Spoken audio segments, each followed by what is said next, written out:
I often wonder why we have favorite characters in a movie we watch tenaciously. We cheer for them, feel their pain, and share their sorrow and joy.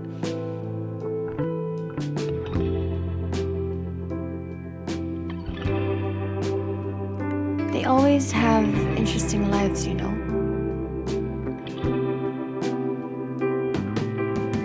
When you just get so used to doing the same thing over and over again, you get content, maybe bored and feeling nothing special.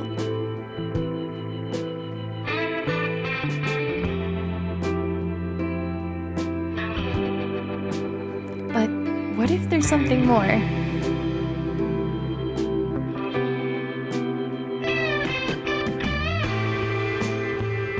Where are you heading? I, for a fact, never felt so lost. It's like I hit a brick wall. There comes a point when you stop fooling yourself into believing you know everything about you from head to toe, inside out. Truth is, you're also a character. Your life story is a movie.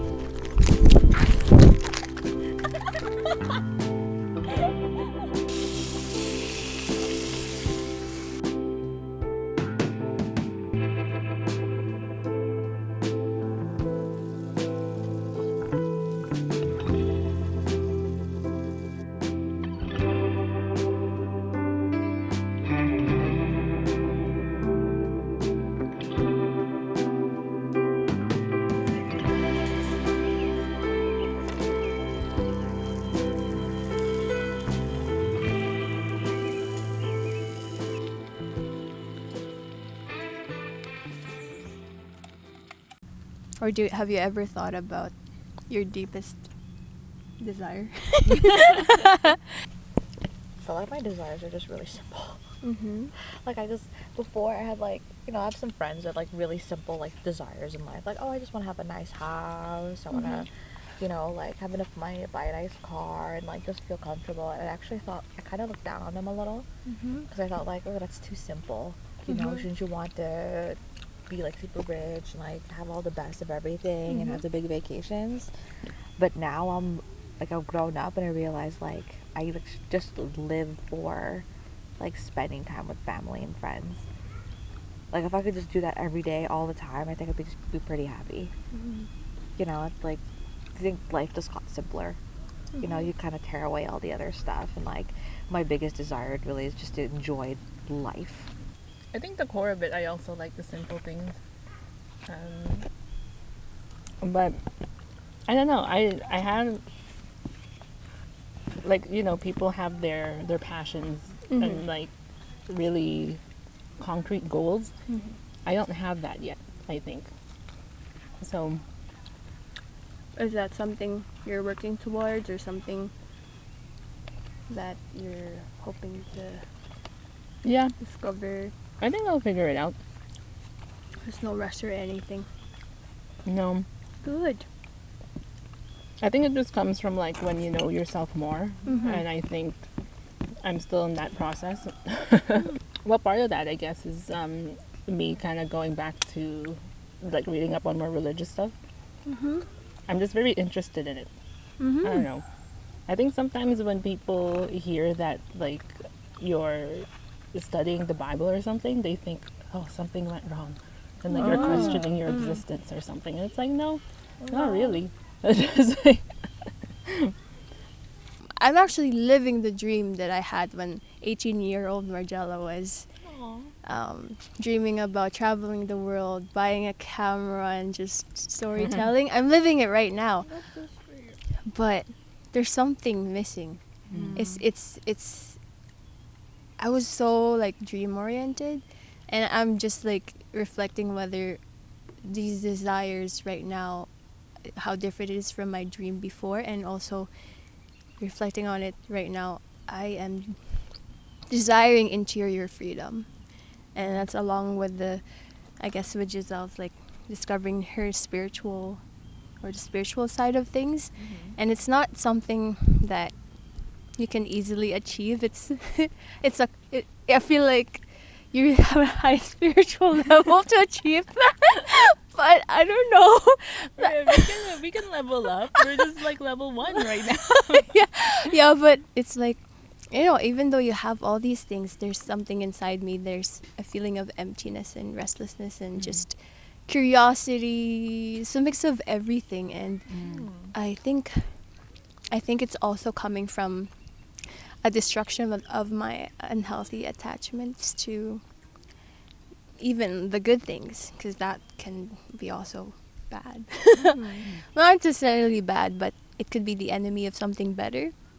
So Okay.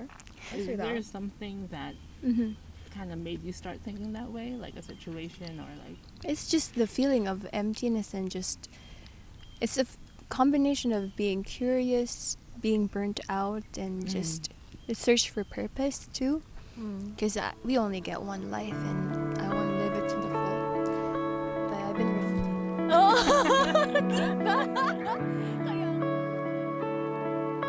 I've been stuck up into others' opinions of how a perfect life should be. But do we ever delve to listen to our own desires? Yes, it is a matter of faithful discernment to realize whether these desires are truthful and good for us. I failed to realize that God does want me to be happy.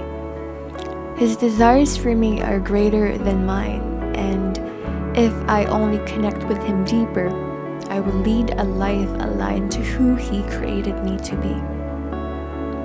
In hindsight, I did not honor myself. I endured my own illusion and image of who I thought I should be. As a result, I burnt myself out and exhausted my own fire. I disregarded my own desires for the sake of others. It feels selfish to have my own desires, but actually thinking of what can help others instead harms me because I'm not fully living out who I truly am. Our embers light up differently. What sparks your joy and gives you life may be different from another. I don't mean to stay lukewarm. I intend to be set on fire, unconventionally and radically. God is the director who created our character to be unique. We are all different, and that's okay. But we are all characters who have a choice to grow, despite the strangles and temptation to give up. Staying in one place is more painful than being out there exploring novel experiences and embracing the uncertain. To know what I don't know and I allow myself to be crushed, foster growth. My brick walls are being crushed right now. My ego and confidence are broken. Maybe this is rebuilding my own set of broken foundations after all. Talk about character development. I guess it's safe to say that I haven't figured it out. Decisions come with scary consequences. With every movie, though, comes a hero with a resolve to overcome. Will I be a hero of my own story? A wiser man would tell you how to settle down when you're stranded in the clouds. A fool would never notice a storm that makes you fly, or the lightning in your eyes. Yeah! But the wheels spin She's doing it! faster now, Yay! and everything you know Okay, hang will on. soon be Let's left go. behind. When it's all